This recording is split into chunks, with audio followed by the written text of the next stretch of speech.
Okay, it's finally time for my Outer Worlds review, and I know a lot of other reviewers had their videos done weeks ago, but this is when I got to it, so it's whatever.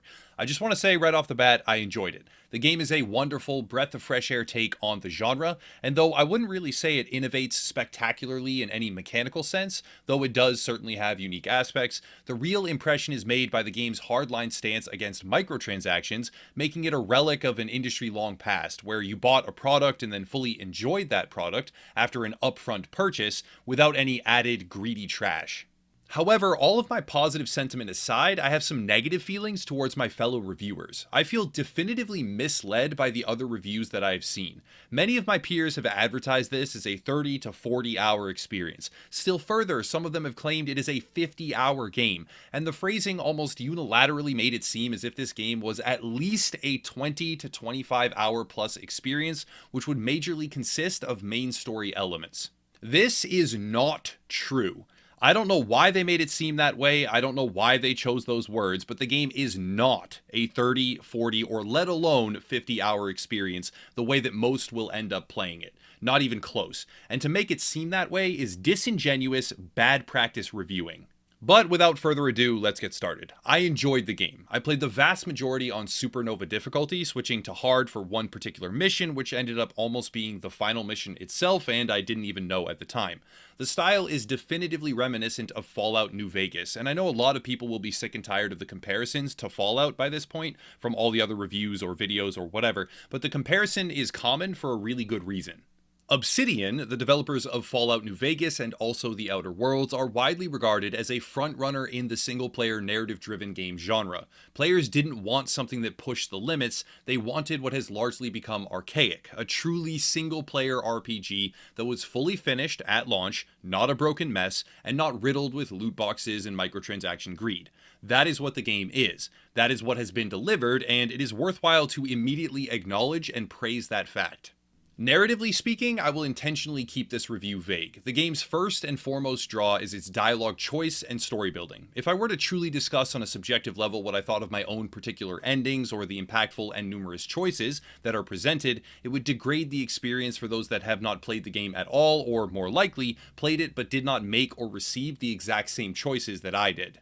There is a tremendous amount of flexibility. A lot of titles claim to have free-form quest progression, which usually equates to some sort of pathetically linear and binary choice of go through the roof or go through the basement. The Outer Worlds, however, has entire main quests, side quests, and lengthy companion quest chains, which are skipped, closed off, or opened based on what other material you do, what dialogue options you select, or any number of other factors, which make it abundantly clear that consecutive playthroughs will be distinctly different. On top of this, it becomes clear rather quickly through various conversations and encounters that you can effectively attack and kill almost any NPC in the entire game. This is a far cry from other titles that we see in the genre, which make most of the characters invulnerable because of their integral story segments. The Outer Worlds has almost none of that, which truly opens the pathway to be a murdering outlaw or a mostly non-violent savior, and it's really beyond refreshing. All of this combines to create an atmosphere of replayability. I have full confidence that I can replay this game right now and have an entirely different experience than the last time, which adds to the value of the purchase and certainly extends the interest window for the entire game, but it does not signify an initial 30 or 40 hour experience. Even on the hardest difficulty, doing a pretty large amount of side content and mostly only skipping dialogue when I had already fully read and digested the text on screen, or when I was bored out of my mind to the point of just mashing the skip button to get back to something vaguely interesting, which did happen a few times, by the way, and it's worth making note of that. Even with all of it, I was finished in well under 10 hours. I have no idea where these other reviewers are getting 30, 40, or 50 from, unless they are doing literally every single thing in the entire game, every companion chain, every side mission, every faction quest, etc., and they are slow as a constipated shit while doing so. Right about now, it may seem like this is a negative and I'm going to subtract or deduct points for it, but that's actually not true. For a comparison, I harken back to Greedfall, a lower budget RPG which felt absolutely amazing for about 10 to 15 hours, and then turned into the most boring slog of reused content to the point of near unplayability that I've honestly ever played. The Outer Worlds does not have that problem, and it's pretty clear if they had wanted to, they could have stretched the main campaign and wound up in a similar situation, but I admire their choice not to. One confusing thing is that there are multiple planets in your solar system map which just don't get visited. Unless there is some sort of secret quest chain, but if there is, it is well hidden because I looked extensively both online and in my own session, and I could not find a single thing. You play through the game, and it then concludes while these planets hang over your head in a tantalizing way, almost as if to trick you into thinking there is more to come, when there really isn't. And this could be because there will be revealed DLC or something like that, which, by the way, I would almost certainly buy, but even so, it felt like a really bad decision, and I did not like it. When it comes to progression, I am absolutely impressed. Like most quality RPG games, there are character stats such as persuasion or engineering, etc. But the interesting thing is that stats like persuasion or science or a few others also have combat attributes. A certain dialogue skill might result in an enemy being blinded when you get a headshot, or some other form of aim utility that bridges the gap between combat and non-combat point attribution in a way that felt very, very rewarding. On top of this, there are traditional perks with things like carry weight or crit damage or other standard increases, but then to go even further, there are flaws. Flaws are an amazing addition to the leveling experience, at least in my eyes, because they diversify even further what would traditionally be a linear experience of gain levels get stronger. Essentially, a flaw will occur when something bad happens to you. For me, I got one when I took too much corrosive damage, I think. I got another one when I ate too much food all at once. And these flaws let you opt in to a stat decrease in exchange for a perk point. I don't remember exactly what the stats were for mine, but something like persuasion -2 and lockpicking -1 might give you a perk point if you accepted the flaw. You could also reject it, but it's an added layer of choice-based improvement that comes at a cost and was something I appreciated a great deal. However, and this is a very big however, the balancing for stat requirements is horrifically done. I found that by keeping about 10 or 20 points, and you get 10 per level, so 1 or 2 levels worth, unreserved and available, I literally never met a single character I could not properly persuade or impress with my science or lie to, or whatever the stat check was, in order to bend them to my will. In a game like this, being able to use your prioritized skills some of the time is the most valuable effect. Being able to just always use whatever stat check the character requires just by saving some points, that's not well done.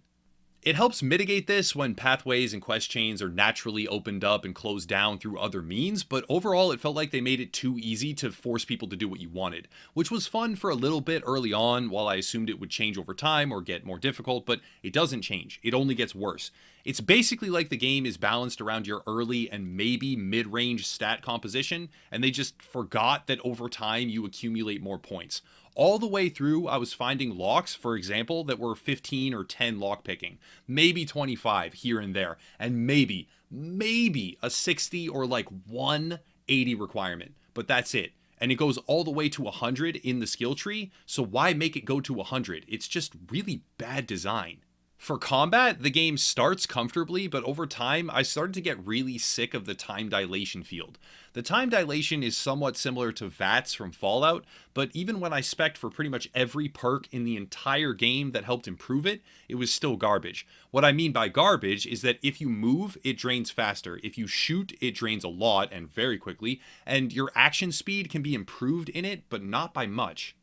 Effectively, everything slows down to a crawl, but only if you stand still and do nothing. If you shoot, it's over super fast, and there's also way too much time between shots with most weapons because of how intensely it slows everything, not just enemies, you too. Unlike VATS in Fallout, where you can queue up tons of actions and watch them play out, time dilation in the Outer Worlds is basically a periodic toggle where you fire off 1 or 2 shots maximum at a painfully slow rate, and then it's back to normal. If there were more ways to extend the length, more ways to increase your own action speed during it, or more ways to adjust it just in general, it might be good. But without them, it's honestly really, really poorly designed. Another area of annoyance is the difficulty scaling and the effect that it has on gameplay pacing. Supernova difficulty brings a lot to the table in terms of adjustment, and I really like that, like weapon degradation penalties, etc., which are good in theory and help make the overall experience more interesting, at least in my opinion, but if you switch away from it, you can't go back. So it's basically saying you can have these interesting gameplay aspects, but you are never allowed to change up the difficulty or you permanently lose them. Another issue is loading screen and times. It's probably better on other systems with better hardware, but if you don't play on Supernova and instead play on hard or normal, you can then utilize fast travel. On Supernova, you can only go to your ship and there's a lot less loading screens because you're physically walking everywhere. However, using fast travel on lower difficulties makes the game a segmented loading screen simulator, which is honestly not fun at all. It's a loading screen, 3 minutes of walking, loading screen, one conversation, loading screen, fast travel, so loading screen because that happens every time you fast travel, 3 minutes of walking, loading screen, one conversation, loading screen. I'm not exaggerating. That's the problematic part here. That can literally be your entire experience for a whole quest. That can happen multiple times too. There are a bunch of quests like that. If you don't physically run from place to place, the loading screens become super annoying. And if you do physically run there, it allows for more combat and discovery, which is also really good and extends your playthrough, but it will also result in a decent amount of backtracking with identical enemy spawns every time. It may sound like I have a lot of complaints right now, because compared to some of these other reviewers, I really do. This game is not a 40 or 50 hour experience, period. It just isn't. Unless you do literally every single possible thing with all of the lore, components, side quests, companions, etc., and play it multiple times while doing so. It is also a game that above all else is a talking simulator. You will have conversations as long as any combat encounter, and you need to be okay with that. I found that most of the dialogue is well written, at least I think so, and certainly impactful, and that's important. So I warmed up to it over time after initially being annoyed at how tedious some of it was, but going in, you need to be aware this is a talking simulator with a little bit of combat, and it's really easy to manipulate everyone you talk to with stat point checks as well.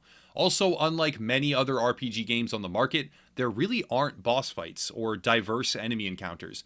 I'll try not to spoil much here, but there are basically 4 types of enemies, 2 of which you will be fighting for the overwhelming majority of the game. This is kind of annoying because there are some enemy types in there that you barely ever see, which could make for excellent bosses, but they chose not to use them in such a way, and while I did still enjoy the game overall, I was undeniably disappointed by that choice. In general, the positives outweigh the negatives by a large margin. I can wholeheartedly recommend this game if, and only if, you enjoy a short main story, very short. Do not, for the love of God, listen to these idiots who say that this game is towards 40 or 50 hours. Unless you want to play it 2 times, at least, to eke out that number while doing every single fragment of side content along the way, which is still fun, but be aware, it is viable to do this, it has great replay value, but people should know what it really is, not what reviewers are falsely advertising. And second, if you enjoy an experience mostly comprised of talking, punctuated with a little bit of combat, but not that much, and far less than almost any other RPG I have ever played. It's well crafted, it's not a train wreck, and it doesn't have microtransactions. There's a lot to love there. You can get it on Game Pass for next to nothing, and it was built with obvious passion and care. It's worth supporting, but it's not for everyone, so carefully consider it before you buy for $60. I would highly recommend using Game Pass. That's probably the best way to get it. That's it for the review. Very quickly, for any Spanish-speaking viewers who would prefer to watch videos in Spanish, there is a separate Upper Echelon Gamers channel under development, which I will link down below with translated content, and we are now really trying to grow that presence. It's still being worked on, keep that in mind, but if you want to check it out, again, translated material from this channel in Spanish, it's linked down below. Other than that, merch, Patreon, Twitter, etc., but I'll cut it there and stop rambling. As always, thank you all for watching, and have a nice night.